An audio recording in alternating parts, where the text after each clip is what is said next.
कक्षा 9वीं विज्ञान का आपका त्रैमासिक का पेपर है यहाँ पे 15 सितंबर को। सभी क्वेश्चन के साथ साथ आंसर भी बताऊंगा। यहाँ पे देख सकते हैं पदार्थ की कितनी अवस्थाएं होती हैं। पहला क्वेश्चन है आपका सही विकल्प में पदार्थ की कितनी अवस्थाएं होती हैं, 6 नंबर के पूछे जाएंगे आपके। इसका आंसर रहेगा 3, है ना। सभी के आंसर बता रहा हूँ और नीचे आपको डिस्क्रिप्शन में लिंक दी गई, टेलीग्राम से जुड़ जाइए क्योंकि आपको पेपर के लिए बहुत ही इंपॉर्टेंट क्वेश्चन हम वहाँ पे भी बता देते हैं। आपको टेलीग्राम से जरूर जुड़ जाना है ना। पदार्थ की 3 अवस्थाएं होती हैं। अगला क्वेश्चन है 2 या 2 से अधिक पदार्थों का समांगी मिश्रण कहलाता है। इसका आंसर रहेगा आपका बिलियन, है ना। 2 या 2 से अधिक पदार्थ जब मिल जाते हैं उसे बिलियन कहते हैं। इसके बाद आपका क्वेश्चन है, अगला क्वेश्चन है 3 नंबर का, तंत्रिका ऊतक की कार्यात्मक इकाई होती है तो न्यूरॉन आपकी कार्यात्मक इकाई होती है। आंसर रहेगा। आपको चैनल को सब्सक्राइब कर लेना है। इसी प्रकार से हम आपको सभी विषयों के बताएंगे, है ना।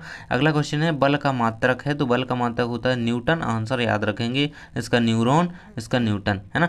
कोशिका की खोज किस वैज्ञानिक ने की थी तो रॉबर्ट हॉक ने कोशिका की खोज की थी। जिसको आंसर पता हो पहले से वो कमेंट बॉक्स में बताएगा, है ना। कोशिका का ऊर्जाग्रह किसे कहा जाता है, माइटोकॉन्ड्रिया को कोशिका का ऊर्जाग्रह कहा जाता है। आंसर याद रखेंगे माइटोकॉन्ड्रिया। इसके बाद आपके खाली स्थान दिए गए हैं। सभी खाली स्थान के आंसर चाहिए तो रुकिए, वीडियो में बने रहिए। देखिए संवेग परिवर्तन की दर खाली स्थान के अनुक्रमानुपाती होती है तो किसके, त्वरण के अनुक्रमानुपाती होती है। पहले का आंसर हो जाएगा आपका त्वरण। ये पहले का आंसर यहाँ पे दिया गया है, त्वरण। इसके बाद देख सकते हैं अगला क्वेश्चन है आपका 2 नंबर का, अनैच्छिक पेशियों को खालिस्तान पेशी भी कहा जाता है तो अनैच्छिक पेशी को चिकनी पेशी भी कहा जाता है ना, चिकनी।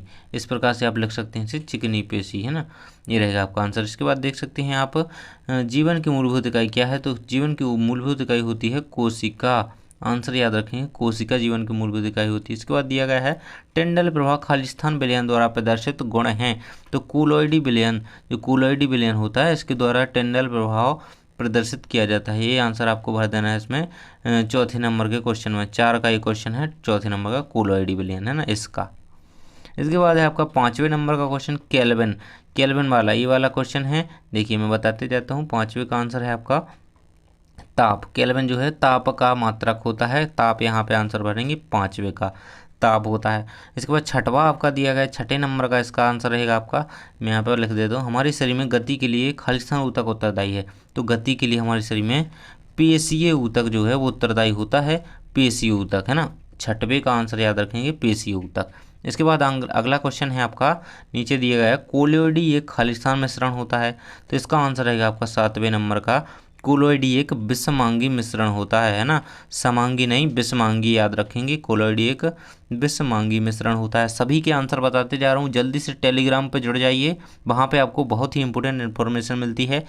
क्लोरोफिल खालिस्तान में पाया जाता है तो क्लोरोफिल यहाँ पे जो आपकी पौधों में पत्तियां पाई जाती हैं ना, पत्तियों में क्लोरोफिल पाया जाता है। 8वें नंबर का आंसर रहेगा। तो इस प्रकार से हम सभी आपके खालिस्तान और सही विकल्प कंप्लीट कर चुके हैं। चैनल को सब्सक्राइब कर लें सभी छात्र। इसी प्रकार से यहाँ पे आपको सभी विषयों के लिए हम बताएंगे। यहाँ पे देख सकते हैं सही जोड़ियाँ आपकी स्टार्ट होती हैं। यहाँ पे 8 नंबर की सही जोड़ियाँ आनी हैं, है ना। तो सभी कंप्लीट करा देता हूँ, बस वीडियो में बने रहिएगा। देख सकते हैं मैं आपको सभी के यहाँ पे निशान मिला देता हूँ। देखिए यहाँ पे पहला आपका है रक्त। रक्त क्या होता है, एक तरल संयोजी ऊतक है। स्क्रीनशॉट बाद में ले लेंगे जब भी पूरी मिला दूंगा।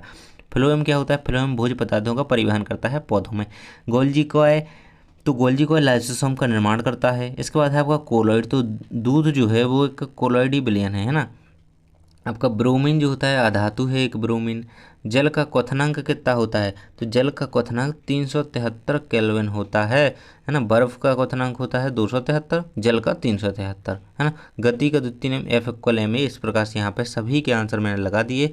इसका स्क्रीनशॉट आप ले सकते हैं। आपको इसी प्रकार से हम सभी सब्जेक्ट के बताएंगे तो जल्दी से आप चैनल को सब्सक्राइब कर लें और वीडियो को लाइक कर दें, है ना। चलिए स्टार्ट करते हैं आगे। यहाँ पे देख सकते हैं यहाँ पे एक शब्द या वाक्य में उत्तर लिखिए। 8 नंबर के आपके आने हैं, 8 के आंसर मैं बताने वाला हूँ। जल्दी से यहाँ पे टेलीग्राम ग्रुप को ज्वाइन कर लेंगे। यहाँ पे देख सकते हैं दाब का मात्रक क्या होता है तो दाब का मात्रक होता है पास्कल, है ना, पास्कल। इस प्रकार से आप लिखेंगे इसे, पास्कल। दाब का मात्रक क्या होता है, पास्कल। आंसर याद रखिएगा, पास्कल। अगला क्वेश्चन है आपका विसरण को परिभाषित कीजिए। विसरण की परिभाषा लिखनी है। जब 2 पदार्थ आपस में मिलते हैं, जैसे एक पदार्थ हो गया ये, एक यहाँ पे ये हो गया, है ना। जब इन दोनों को यहाँ पे मिला दिया जाता है, एक पात्र में इनको मिला दिया तो यहाँ पे जब ये मिलते हैं तो इसे, इस क्रिया को यहाँ पे विसरण कहते हैं ना। तो इसे विसरण कहते हैं। जब दो पदार्थ आपस में स्वतः मिलते हैं तो इसे विसरण कहते हैं ना। आंसर याद रखेंगे, मैंने बोल दिया है आपको, अब स्क्रीन पर आंसर दिख जाएगा। इसके बाद देख सकते हैं मिश्र धातु पीतल के घटकों के नाम लिखिए। मिश्र धातु पीतल के घटकों के नाम लिखिए। तो यहाँ पे मिश्र धातु तांबा और जिंक से मिलकर बनी होती है। तांबा प्लस जिंक से मिश्र धातु बनती है। तो ये रहेगा आपका आंसर इसका तीसरे नंबर वाले के क्वेश्चन का, ये रहेगा आपका तीसरे का तांबा जिंक। अगला क्वेश्चन है आपका घर्षण बल क्या है। घर्षण बल का आंसर देखेंगे 4 नंबर के क्वेश्चन का। घर्षण बल क्या होता है, दो वस्तुओं के बीच उसकी गति के कारण उत्पन्न बल को घर्षण बल कहते हैं ना। जब घिसता है कोई चीज़ है ना, तो दो वस्तुओं के बीच जब घर्षण होता है, घिसाव होता है दो वस्तुओं के बीच, गति के कारण जो घर्षण या बल उत्पन्न होता है उसे घर्षण बल कहते हैं ना। तो ये रहेगा आंसर। संवहन ऊतक किसे कहते हैं। संवहन ऊतक का आंसर आपको याद रखना है, बहुत ही इंपॉर्टेंट क्वेश्चन है ये। संवहन ऊतक यानी कि जाइलम व फ्लोएम ऐसे ऊतक हैं जो खनिज, संवहन ऊतक क्या कहलाते हैं, जिसमें संचार हो रहा है जिनसे, पौधों में यहाँ पे जिससे ट्रांसपोर्ट का काम हो रहा है ना। तो एक जाइलम होता है और एक फ्लोएम, ये दोनों संवहन ऊतक के उदाहरण होते हैं, जाइलम और फ्लोएम। तो जाइलम क्या करता है, जो सीधी बात है, संवहन ऊतक क्या कहलाते हैं, जो पौधों में, जो पौधा है जैसे, तो इसमें क्या करता है, ये भोज्य पदार्थों का और जल का परिवहन करता है, उसे संवहन ऊतक कहते हैं। जाइलम जल का करता है, फ्लोएम भोजन का करता है, भोज्य पदार्थों का, खनिज का, है ना। अगला क्वेश्चन है आपका 300 के तापमान का डिग्री सेल्सियस में क्या मान होगा, है ना। तो आपको कैसे निकालना है, किसी का भी अगर मान निकालना हो तो आपको उसमें से जिसका निकालना है 300 के माइनस 273 केल्विन आपको कर देना है। इसके बाद आपका यहाँ पे आ जाएगा, सेल्सियस में निकालने हैं ना, सेल्सियस में है ना, डिग्री सेल्सियस में आपको तापमान निकालना है ना। तो आपका आंसर रहेगा 27 डिग्री सेल्सियस, है ना। इसका आंसर आपका ये हो जाएगा 27 डिग्री सेल्सियस, ये आंसर याद रखेंगे। इसके बाद देख सकते हैं अगला दिया गया है आपका, ये कौन से का आंसर है, आपने याद कर लिया ना, 300 के 6 नंबर का आंसर है ये, स्क्रीनशॉट ले लीजिए। इसके बाद देख सकते हैं DNA का पूरा नाम लिखिए। DNA का पूरा नाम होता है, मैं आपको बता देता हूँ, डीऑक्सी, देखिए हिंदी में लिख रहा हूँ मैं, डीऑक्सी राइबो न्यूक्लिक एसिड अम्ल, यानी कि राइबो न्यूक्लिक अम्ल एसिड, अम्लीय एसिड, है ना। ये 7वें वाले का आपका आंसर हो जाएगा। इस प्रकार से इसका आंसर है, स्क्रीनशॉट ले सकते हैं।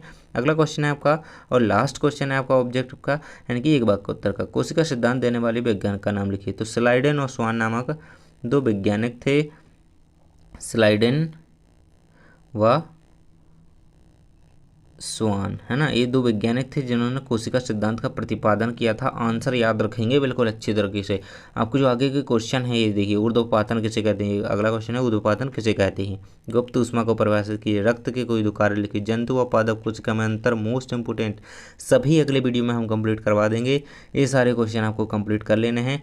उन सभी के क्वेश्चन के आंसर चाहिए तो टेलीग्राम ग्रुप पर जरूर से जुड़ जाएँ। आपको PDF वहाँ पर मिल जाएगा, इसका PDF चाहिए टेलीग्राम पे जुड़ जाइए, है ना। आपको सभी की PDF मिलेंगी, नीचे डिस्क्रिप्शन में लिंक दी गई है, उस पर क्लिक करके PDF डाउनलोड कर सकते हैं। Thanks for watching.